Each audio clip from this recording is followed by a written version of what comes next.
Well, good evening on Sunday night, Mother's Day, May 12th. And I'm happy that you can join me here by this Zoom recording for the evening message. I want to express my warm feelings toward all the mothers in the congregation.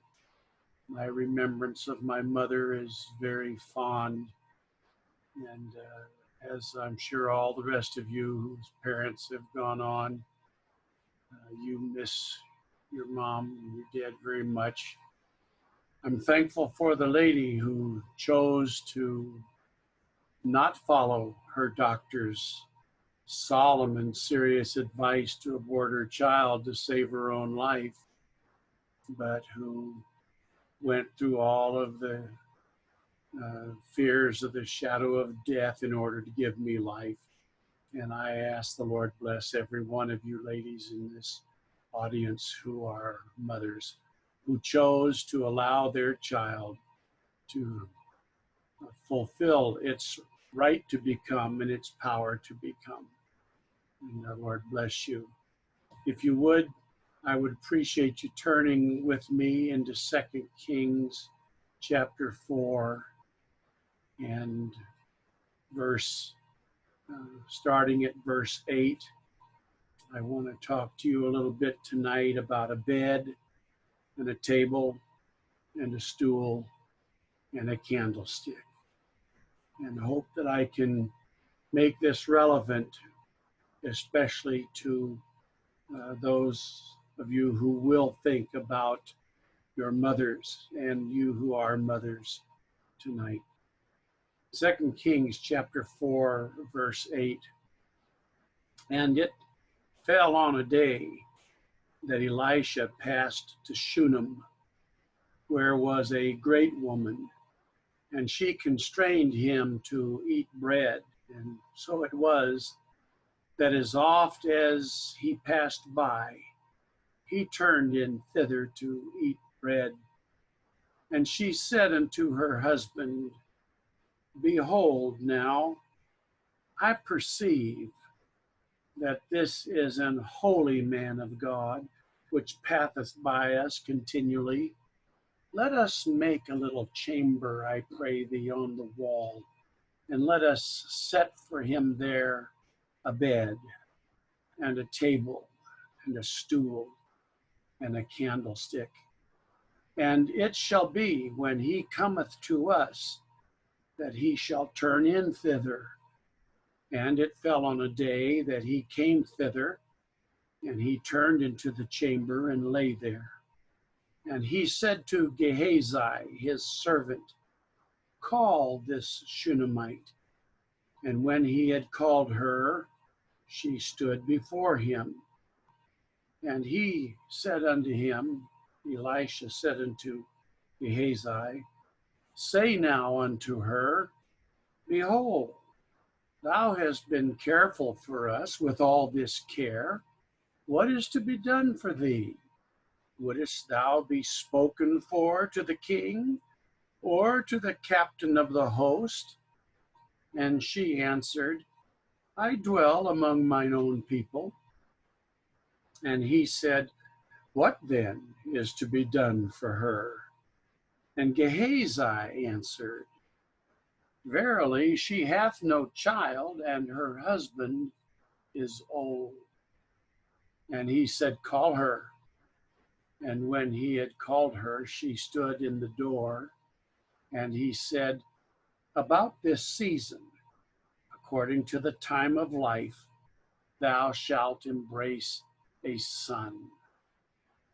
And she said, Nay, my lord, thou man of God, do not lie unto thine handmaid. And the woman conceived and bare a son at that season that Elisha had said unto her, according to the time of life. Going on in verse 18. And when the child was grown, it fell on a day that he went out to his father to the reapers. And he said unto his father, My head, my head. And he said to a lad, Carry him hither to his mother. And when he had taken him and brought him to his mother, he sat on her knees till noon, and then he died.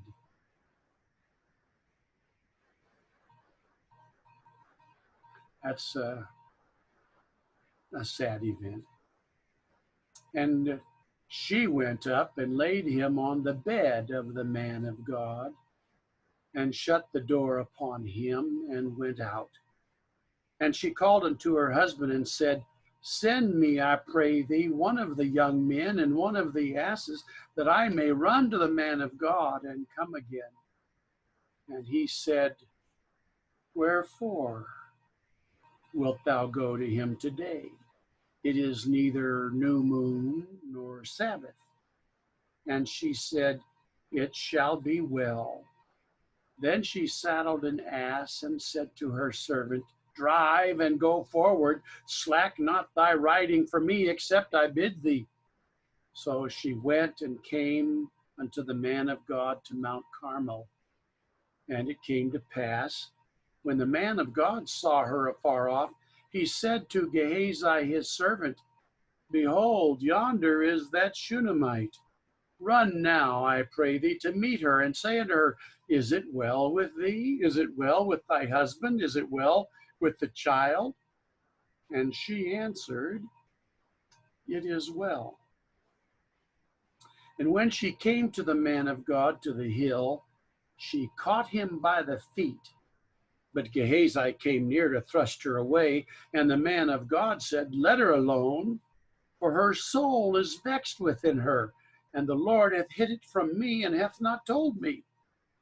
Then she said, Did I desire a son of my Lord? Did I not say, Do not deceive me? Then he said to Gehazi, Gird up thy loins, and take my staff in thine hand, and go thy way. And if thou meet any man, salute him not, and if any salute thee, answer him not again. And lay my staff upon the face of the child. And the mother of the child said, As the Lord liveth, and as thy soul liveth, I will not leave thee. And he arose and followed her. And Gehazi passed on before them, and laid the staff upon the face of the child, but there was neither voice nor hearing. Wherefore he went again to meet him, Elisha, and told him, saying, The child is not awakened. And when Elisha was come into the house, behold, the child was dead, and laid upon his bed, Elisha's bed. And he went in therefore, and shut the door upon them twain, Elisha and the boy, and prayed unto the Lord. And he went up and lay upon the child, and put his mouth upon his mouth, and his eyes upon his eyes, and his hands upon his hands. And he stretched himself upon the child, and the flesh of the child waxed warm. Then he returned and walked in the house to and fro, and went up and stretched himself upon him. And the child sneezed 7 times, and the child opened his eyes, and he called Gehazi and said, Call this Shunammite. So he called her.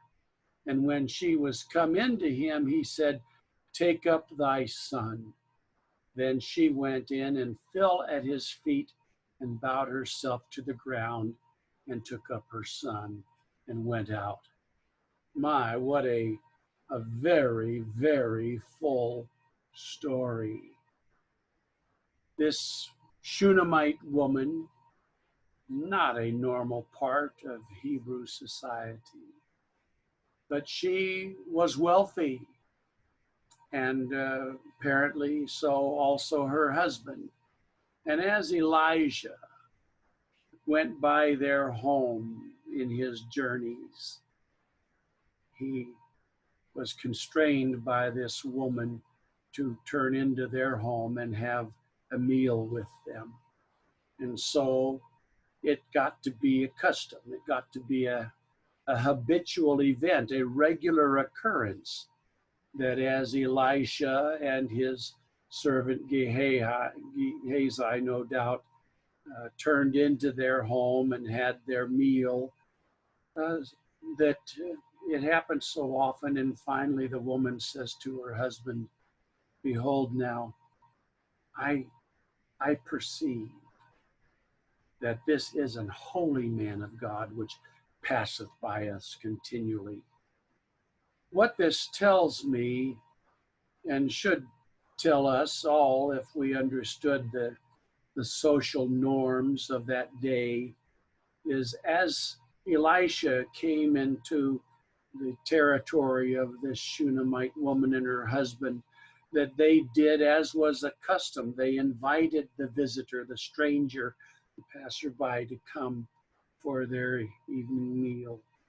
And it didn't take very long, apparently, before she understood that this man passing by was not just an itinerant traveler, but he was actually a man of God. So she said to her husband, "Let us make a little chamber, I pray thee, on the wall." I don't know whether that meant that it was going to be founded on top of the wall of their home, or maybe leaning against the wall of their home. That's what I suspect, that they were going to build a room onto their home and intended that to be as a lodging place, a temporary lodging for Elisha whenever he passed by. We are told specifically that she asked her husband that they would set within that chamber a bed. That's a place to sleep. I'm sure, and you can be sure, that she had no idea that she would one day lay her dead son upon the bed of the man of God that she made for the man of God. But she said, and a table, and a stool, and a candlestick.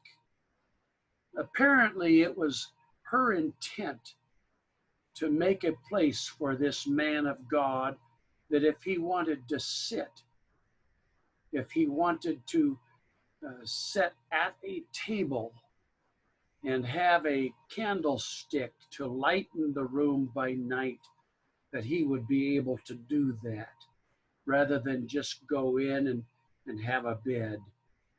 I don't know whether it's so, but I have a suspicion that she may have, recognizing that this was a man of God, that he might have an occasion where he wanted to write something that the Lord was giving him. And so she prepared a proper place for a man of God to spend his evenings as he was traveling by the lodging, the home of the Shunammite woman and her husband. And she said, "I want to make it appealing that when he cometh to us, that he will turn in thither and maybe make no more travel through the rest of that day." And it came to the day when he did. He turned in, and he turned into that room they made for him, and he laid himself there. And while there, he called to Gehazi, his servant. He said to him, "Call this Shunammite woman." And Gehazi called for her, and she stood before him. I don't know why Elisha didn't speak right to her, but spoke through Gehazi. But that's apparently what he did when he said, "Say now to her, behold, thou hast been careful for us with all this care. What is to be done for thee? Wouldst thou be spoken for to the king or to the captain of the host?" And she answered, "I dwell among mine own people," saying, "No, I don't need any special favors from the king or the captain of the host. We're getting along fine here." And he said, well, then, he said apparently to Gehazi, what then is to be done for her? He didn't ask her the second time, but he asked to Gehazi, what then is to be done for her? And Gehazi answered, verily, she hath no child, and her husband is old. And of course, the thought is when her husband's gone, there will go her means of support, and she has no child to take care of her. And so Elisha said, call her. When he called her, she stood in the door. And he said, about this season, according to the time of life, thou shalt embrace a son. And she said, nay, my Lord, thou man of God, do not lie unto thine handmaid. Nevertheless, the woman did conceive, and she bare a son at the season of life that came as Elijah had said to her. Now, it happens that we don't know how many years went by, but it says when the child was grown. That doesn't mean an adult, but he was past his nursing days. He was old enough to go out to the fields with his father. And it happened in that time period that he went out with his father to the reapers, and there something happened. We don't know whether it was an epileptic attack or an aneurysm, we're not told, but he had pain in his head. And his father called to one of the young men and told him, take him to his mother. We can't help him out here. And so they did. He carried him to his mother, and she held him on her knees until noon that day. And at noon on that day, her son died. I'm not a mother. I'll never be a mother. And I have a hard time imagining what this woman would have felt when her child died. But she called, well, she took her child up and she went to the room that they had made for Elisha, and she laid him upon the bed that she had set there for Elisha, and laid him on the bed and shut the door and went out. She sent a message apparently to her husband, asking for one of their servants to prepare their donkey, their ass, for her to ride out to the prophet wherever he was to find him, apparently aware that he would be at Mount Carmel. She told the lad who was going to be driving, drive this donkey as fast as you can and don't slow down unless I tell you. And it happened. Elisha saw her on the way, probably kicking up some dust in her haste, and he sent Gehazi to greet her, to go out and meet her and ask her if everything was all right, what would be causing her to run. I know I'm repeating the story I read, but I want to make a few comments as I'm going, and you perceive what's happening here. And Gehazi went and returned, says, oh, everything, she says, is fine. But when she got to Elisha, she went to grasp him by the feet. In fact, she caught him by the feet. And Gehazi, never having demonstrated much in the way of brightness, he came near to thrust her away. And that's to be a violent pushing her away. And Elisha, he properly rebuked his servant Gehazi and said, I'll tell you what I would say. Hey, you numbskull, isn't it obvious this woman is deeply troubled? Leave her alone. I don't know what the problem is, and I need to know. The Lord hasn't told me. And when he said that, the woman said, you remember, I didn't ask you for this son. I didn't ask you for a child. And when you told me I was going to have one, didn't I tell you not to deceive me? And that gave Gehazi or Elisha the understanding that the son must have died. So he sent Gehazi with his staff, with Elisha's staff, and said, "You go directly there. You don't turn aside. You don't greet anybody. You don't answer anybody's greeting, but you go right there and you lay my staff upon the face of that child." And the mother of the child said, "As the Lord liveth, and as thy soul liveth, I'm not leaving you." Now her child was dead, laid on the bed in the room that she'd made for Elisha. And Elisha is sending his servant with his staff, but she didn't have any confidence in Gehazi. And she didn't have any confidence in the staff of Elisha.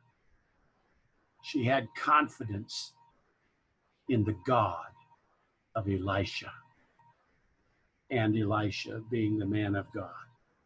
So she said, I'm not going from here without you."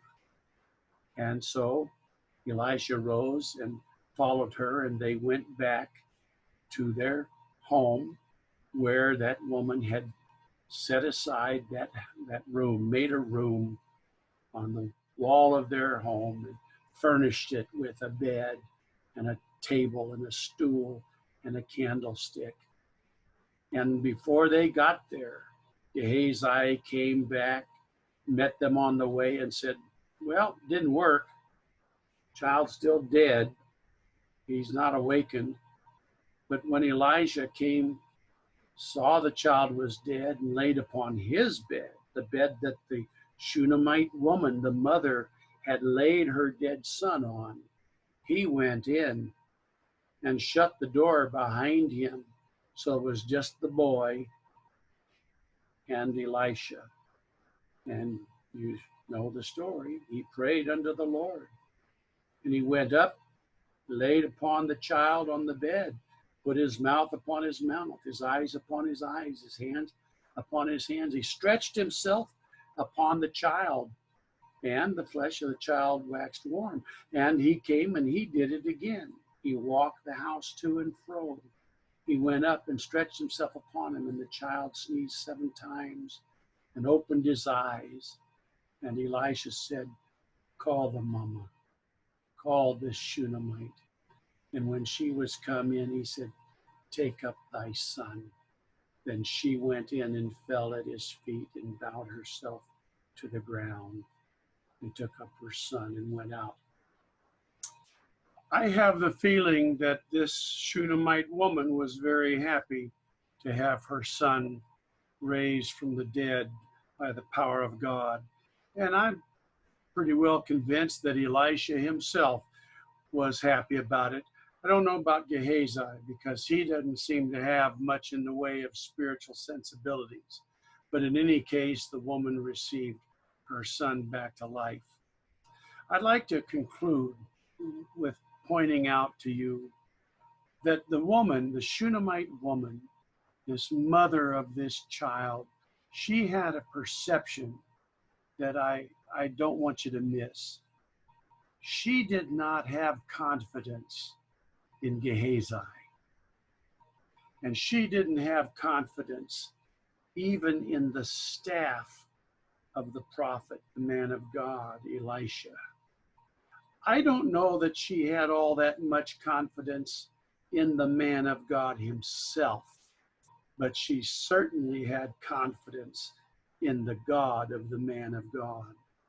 When Elisha sent Gehazi with his staff and very insistent instructions to make all due haste and not to greet anybody or pause on the way, she didn't make to follow Gehazi and be there when it happened. She said, "Nope, I'm going to stay with the man of God. I'm not going to follow the one the man of God sends, but I will follow the one that God sends." And so she stayed with Elisha, and Elisha followed her back home instead of Gehazi. You know the story. Gehazi met him, said it didn't work. But when the man of God got there, this woman, she believed in her soul that Elisha's God would work when Elijah got there. She had the perception to trust the man of God representing God, not Gehazi or the staff. I want to commend all of you mothers who have such perceptions that your confidence isn't in the tools. Your confidence isn't in the rituals. Your confidence isn't in the weekly dinners or whatever. Your confidence is in the God of the man of God. And when things go afoul in the lives of your children, that you will put that confidence in the God of the man of God and not in his staff, not in his servant, not so much even in his company, but where the man of God went, that's where the presence of God and the power of God seemed to be manifested. And she had confidence in that. So, Lord bless her as he did. And Lord bless you, ladies, who have the same wonderful perceptions. Allow me to pray now a dismissal. Lord, we're thankful for the marvelous way, the wonderful way you have arranged to propagate the species of humanity through the process of conception in the womb and childbirth, and that you've given us mothers who care for us through our lives.